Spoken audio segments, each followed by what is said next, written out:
On October 13th, 1952, Earl Matthews was living his worst nightmare without even knowing it. The veteran truck driver had been hauling freight across Route 66 for over a decade, but nothing had prepared him for what awaited him on that moonless night between Needles, California, and Kingman, Arizona. The desert stretched endlessly in all directions, a void so complete it seemed to swallow sound itself. Earl's 18-wheeler cut through the darkness like a ship navigating a black ocean, his headlights the only barrier between him and the consuming emptiness of the Mojave. At exactly 2:47 a.m., those headlights illuminated something that would haunt Earl for the rest of his life. Standing motionless on the shoulder of the highway was a young woman in a white dress, her pale arm extended with her thumb raised in the universal gesture of a hitchhiker. The dress appeared to be from another era, flowing fabric that seemed to move despite the absence of any wind. Her dark hair was perfectly styled in victory rolls, a hairstyle Earl recognized from before the war. Earl's first instinct was to keep driving. Picking up hitchhikers at night was dangerous, especially in the middle of nowhere. But something about the woman's stillness troubled him. She wasn't moving, wasn't looking around nervously like most hitchhikers. She simply stood there, facing the road with an otherworldly patience that made Earl's skin crawl. Against his better judgment, Earl pulled over. The air brakes hissed as the massive truck came to a stop 30 feet past a woman. In his side mirror, he watched her approach with slow, deliberate steps. Her movements were fluid, almost gliding, and Earl noticed that her white dress remained pristine despite the desert dust that coated everything else. "Need a ride, miss?" Earl called out as he rolled down his window. The woman's face came into view in the dim cabin light, and Earl's breath caught in his throat. She was beautiful, but there was something unsettling about her appearance. Her skin was pale as moonlight, and her eyes held a depth that seemed to reflect decades of sorrow. "Yes, please," she said, her voice barely above a whisper. "I need to get to Kingman. 1247 Desert Rose Avenue." Her accent was distinctly from an earlier era, with the refined pronunciation of 1940s Hollywood starlets. Earl helped her into the passenger seat, noticing that she felt unusually cold to the touch.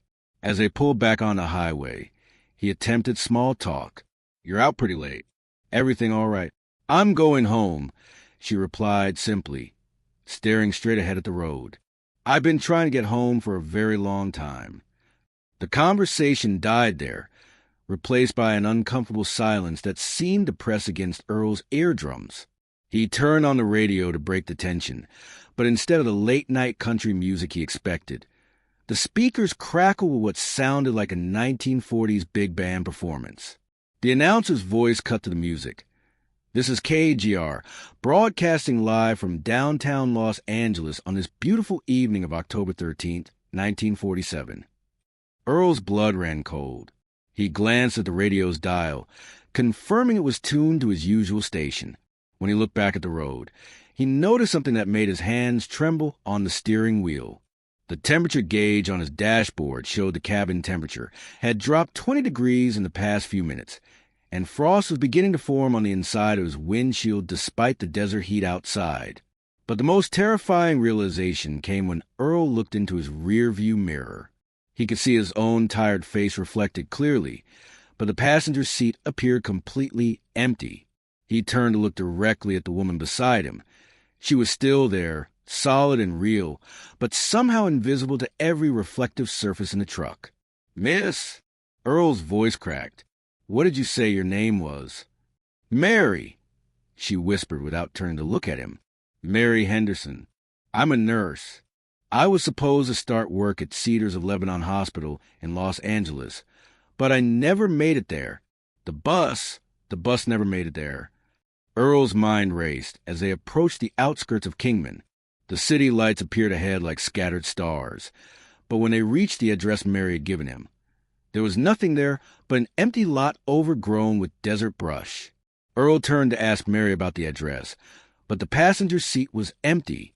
She had vanished completely, leaving behind only the lingering scent of desert flowers and a small piece of paper on the seat.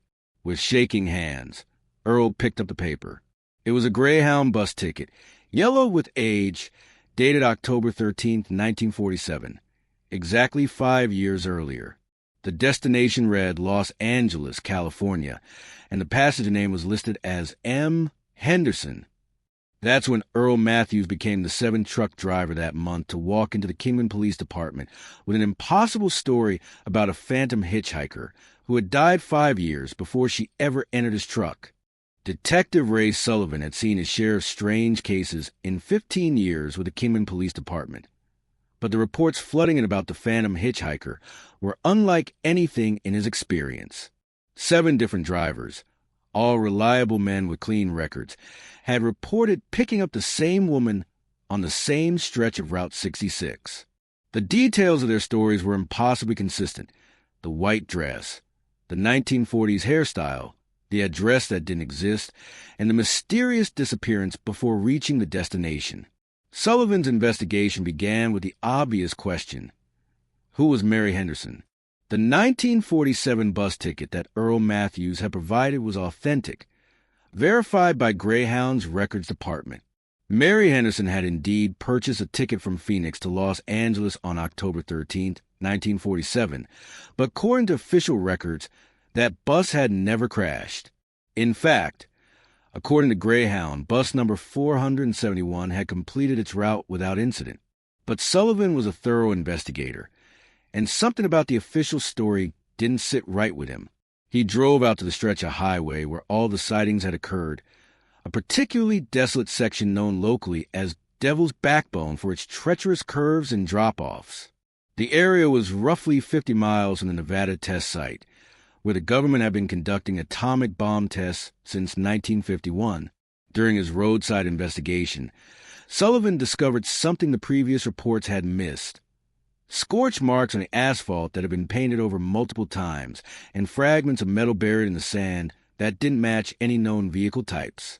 More disturbing were the radiation readings his borrowed Geiger counter-detected. The levels weren't dangerous, but they were significantly higher than the surrounding area, suggesting some kind of contamination event had occurred years earlier.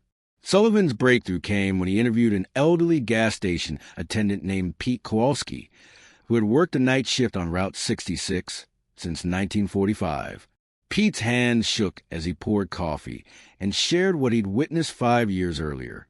"I seen the whole thing," Pete whispered, glancing around nervously despite being alone with Sullivan. "October 13th, 1947. That bus came through here around midnight, right on schedule. But there was something wrong with the sky that night. It was glowing green over toward Nevada, like the northern lights, but different. Wrong. The bus driver, Tommy Castellanos, he stopped for gas and told me his passengers were acting strange, nosebleeds, vomiting, confusion. Some kind of sickness that came on sudden-like after they passed through a dust cloud about 20 miles back. Pete's account revealed that the bus had indeed crashed, but not from mechanical failure.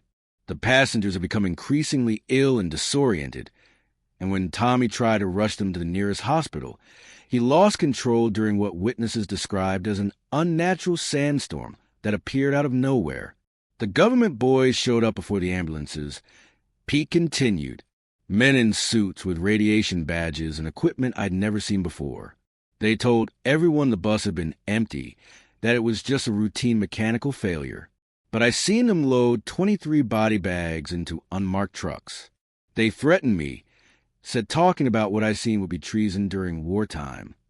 Sullivan realized he was dealing with something far more sinister than a simple ghost story. The phantom hitchhiker wasn't just a restless spirit. She was evidence of a government cover-up that had cost 23 innocent lives. That night, as Sullivan drove home with Pete's testimony, his car radio began picking up emergency broadcasts from October 13th, 1947, and his rearview mirror, he saw a white dress billowing in the desert wind behind him. What do you think is really happening so far? Share your theories in the comments. Sullivan's investigation into the phantom hitchhiker had awakened something that had been dormant for 5 years. Mary Henderson's manifestations became more frequent and more intense, appearing not just to truck drivers, but to anyone who drove the cursed stretch of Route 66 after midnight. Sullivan began experiencing supernatural encounters himself. His police radio would crackle with Mary's voice pleading for help. His patrol car's headlights would flicker in Morse code spelling out "Help US," and photographs in his investigation files would develop mysterious figures in the background. The breakthrough came when Sullivan gained access to classified documents through a contact at the Nevada test site. What he discovered was a systematic program of human experimentation that made the phantom hitchhiker legend pale in comparison to the real horror. Operation Desert Wind had been designed to test the effects of radiation exposure on civilian populations, using evacuated bus routes as mobile laboratories. Mary Henderson and 22 other passengers had been deliberately exposed to radioactive fallout from a failed atomic test codenamed Trinity's Shadow. The official story was that the test had been contained and successful, but in reality, a malfunction had released a massive cloud of radioactive particles across a 100-mile radius. Rather than evacuate the area and face public scrutiny about atomic testing dangers, government officials had decided to use the contaminated zone as an opportunity to study radiation effects on humans. The Greyhound bus carrying Mary and the other passengers had been secretly rerouted through the contaminated area by government agents posing as road maintenance workers. The passengers were told there was construction ahead, and that the detour would add only an hour to their journey. What they didn't know was that they were breathing radioactive dust with every mile they traveled through the contamination zone. Dr. Margaret Voss, a government physician whose encrypted notes Sullivan discovered, had documented the passengers' deteriorating conditions in clinical detail. Nosebleeds began within 2 hours of exposure. Severe nausea and disorientation followed within 4 hours. By the 6th hour, several passengers were experiencing hallucinations and cognitive impairment. Mary Henderson, being young and healthy, lasted longer than most, but her final medical notes described her begging to complete her journey to Los Angeles even as radiation poisoning ravaged her body. The bus crash hadn't been an accident. It had been a mercy killing. When it became clear that all passengers were beyond medical help and that their symptoms would expose to radiation testing, Tommy Castellanos was ordered to drive the bus into a ravine. The official story claimed mechanical failure and no survivors, but Tommy had actually survived the crash and was later found dead in his apartment from an apparent suicide that Sullivan's investigation revealed was actually murder. The most chilling discovery was that Mary's spirit wasn't just haunting Route 66 randomly. She was trying to complete her interrupted journey to Cedars of Lebanon Hospital, where she was supposed to begin her new life as a nurse. Her phantom hitchhiker appearances always occurred at 2:47 a.m., because that was the exact time the bus had crashed 5 years earlier. She was trapped in an endless loop, doomed to repeat her final journey until someone exposed the truth about what had really happened to her and the other victims. Sullivan's investigation revealed that the 23 victims had been buried in unmarked graves in the Nevada desert, their deaths covered up by a conspiracy that reached the highest levels of government. But Mary's supernatural manifestations had begun to awaken the other spirits as well. Drivers reported seeing entire phantom buses driving alongside them on lonely stretches of Route 66, filled with pale passengers who stared out the windows with hollow, pleading eyes. The radiation exposure hadn't just killed the passengers. It had somehow anchored their spirits to the physical world, creating a supernatural phenomenon that defied scientific explanation. Thank you for staying with us. The most shocking part is still coming. As Sullivan prepared to expose the truth about Operation Desert Wind, he discovered that Mary Henderson and her fellow passengers weren't the only victims of the government's human experimentation program. His investigation uncovered a network of testing routes across the American Southwest, where buses, trains, and even entire small towns have been deliberately exposed to various experimental substances and radiation. Highway 50 in Nevada had been used for psychological warfare testing, where travelers were exposed to experimental hallucinogens pumped through roadside ventilation systems disguised as emergency call boxes. Route 163 through Monument Valley had served as a testing ground for biological weapons, with entire Navajo communities suffering mysterious illnesses that were dismissed as flu outbreaks by government doctors. The most disturbing revelation was that these experiments were ongoing. Sullivan discovered that the mysterious sandstorms appearing along Route 66 weren't natural phenomena. They were manifestations of spiritual energy created by the trapped souls of the desert wind victims. And these supernatural events were being monitored and studied by a secret government division called the Paranormal Research Initiative. Dr. Harrison Blackwood, the lead scientist on the PRI project, had been documenting Mary's appearances with hidden cameras and electromagnetic sensors placed along the highway. His classified reports described a phantom hitchhiker as a unique opportunity to study the intersection of radiation exposure, traumatic death, and paranormal manifestation. The government wasn't trying to cover up Mary's hauntings. They were studying them. Sullivan realized that exposing the truth wouldn't just bring justice to Mary and the other victims. It would reveal an entire shadow government program that had been using America's highways as testing ground for decades. But as he gathered evidence to present to federal authorities, Sullivan began experiencing the same supernatural manifestations that had terrified the truck drivers. Mary appeared to him directly for the first time as he sat in his patrol car, reviewing classified documents. She materialized in the passenger seat, her white dress now stained with blood, and her eyes reflecting an otherworldly intelligence that hadn't been present in the driver's reports. "Detective Sullivan," she said, her voice carrying the weight of 5 years of frustrated attempts to communicate. "You're the first person who's truly listened. But they know what you're doing. They've been watching you since you started asking questions about the bus crash." Mary revealed that the government agents monitoring the supernatural activity had been manipulating events to discredit anyone who got too close to the truth. The mechanical failures experienced by drivers who encounter her weren't random. They were sabotage designed to make the witnesses appear unreliable. Several drivers had died in accidents after reporting their encounters with Mary, and Sullivan realized his own life was now in danger. "The others are awakening," Mary continued, her form beginning to flicker like a damaged film reel. 22 souls who died with me that night. They're angry, detective. They've been silent for 5 years, but your investigation has given them hope. If you can expose the truth, we can finally rest. But if you fail, we'll be trapped here forever, and our anger will only grow stronger." As Mary spoke, the temperature in Sullivan's patrol car plummeted, and frost began forming on the windows despite the desert heat outside.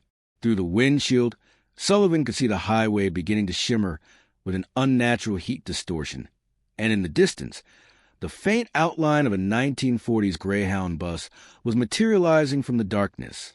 Sullivan watched in terror as the phantom bus approached, its headlights growing brighter, knowing that inside were 22 other spirits who had been waiting 5 years for someone to hear their story. If you're still here, get ready. The final truth will change everything you thought you knew. The next 48 hours would determine whether Detective Ray Sullivan lived to expose the truth or became another casualty of the government's desperate attempt to keep Operation Desert Wind buried forever. Sullivan had compiled enough evidence to destroy careers and potentially bring down entire government departments, but he needed to survive long enough to present it to the right people. His first challenge came when he arrived at his office to find it ransacked. Every file related to the phantom hitchhiker investigation had been stolen. His computer hard drive was missing, and a message scrawled on his desk in what looked like ash read, "Some secrets are meant to stay buried." But Sullivan had anticipated this move and had hidden copies of the most damning evidence in a safety deposit box across state lines in Flagstaff. As Sullivan drove toward Flagstaff for the evidence, the supernatural activity intensified beyond anything previously reported. The phantom bus began appearing in broad daylight, visible to multiple witnesses simultaneously. Mary Henderson manifested at the scene of a tourist bus breakdown, warning the passengers to avoid the government vehicles approaching from the north. When those vehicles, black sedans with government plates, arrived minutes later, the tourists reported that they had planned to detour the bus through the exact section of highway where the 1947 crash had occurred. Sullivan realized that the government was still conducting experiments, using the supernatural manifestations as a cover to study how paranormal phenomena affected civilian psychology and behavior. Mary and the other spirits weren't just victims of past atrocities. They were unwilling participants in ongoing research that had continued for 5 years after their deaths. The final confrontation occurred on the same stretch of highway where Mary had died. Sullivan was racing toward a scheduled meeting with FBI investigators who had agreed to hear his evidence when his patrol car was forced off a road by unmarked government vehicles. As armed agents surrounded him, demanding he surrender all evidence related to the Desert Wind case, the supernatural storm that Mary had warned him about began to manifest. 23 spirits materialized simultaneously along the highway, creating a phenomenon that defied explanation. The temperature dropped 40 degrees in seconds, turning the desert air into visible clouds of vapor. The phantom bus appeared with such intensity that it became solid enough to block the government vehicle's path. Mary Henderson stepped out of the bus, no longer the passive victim she'd appeared to be in previous manifestations. "You have tormented us long enough." Mary's voice echoed across the desert with supernatural amplification. "We died for your experiments, and you have trapped our souls here to serve your research for 5 years. No more." The other spirits emerged from the bus. Men, women, and children who had been traveling to new lives in California when their journey was cut short by government greed and callousness. Their combined spiritual energy created electromagnetic pulses that disabled the government vehicles and communication equipment, giving Sullivan the opportunity to escape with his evidence. But Mary had one final revelation for Sullivan before he could complete his mission. The atomic testing program hadn't ended with Desert Wind. It had evolved. The government was now using highways across America as testing grounds for psychological warfare, biological agents, and paranormal research. The phantom hitchhiker phenomenon was just one of dozens of supernatural manifestations being monitored and manipulated by shadow programs operating without congressional oversight. Highway 50 in Nevada, Mary whispered as her form began to fade. Route 163 through Monument Valley. Interstate 40 near Meteor Crater. They all have their own ghosts, detective, their own victims who need someone to tell their stories. Sullivan successfully delivered his evidence to federal investigators, leading to congressional hearings that exposed Operation Desert Wind and resulted in the proper burial of Mary Henderson and her fellow victims. The phantom hitchhiker sightings ended abruptly after the victims received proper funeral rites. But Sullivan's investigation had opened the door to discoveries that were far more disturbing than a single ghost story. 6 months later, Sullivan received reports of a new phantom hitchhiker on Highway 50, a man in a military uniform who appeared to drivers at exactly 3:15 a.m., always requesting rides to military installations that had been abandoned decades earlier. When drivers tried to help him, he would vanish before reaching his destination, leaving behind only a radiation detector that clicked ominously in the desert silence. The Highway 50 Phantom carried with him classified documents from atomic testing programs that supposedly never existed, suggesting that Mary Henderson's story was just the beginning of a much larger conspiracy involving America's most remote highways. As Sullivan began investigating this new case, he realized that the road to truth was longer and more dangerous than he'd ever imagined, stretching across thousands of miles of haunted American asphalt where forgotten victims still sought justice for crimes that officially never happened. The phantom hitchhiker Route 66 had found her peace, but she had also revealed that America's highways held far darker secrets than anyone had dared to imagine. In the end, Mary Henderson's greatest gift to the living wasn't just the exposure of her own tragic death. It was a warning that the road uncovering America's hidden atrocities had only just begun, and that every mile of highway might hide another story of victims whose voices had been silenced, but whose spirits refused to rest until justice was finally served. And don't miss our next video. Subscribe to the channel and enter the placelet, and follow other stories so intriguing and frightening like this.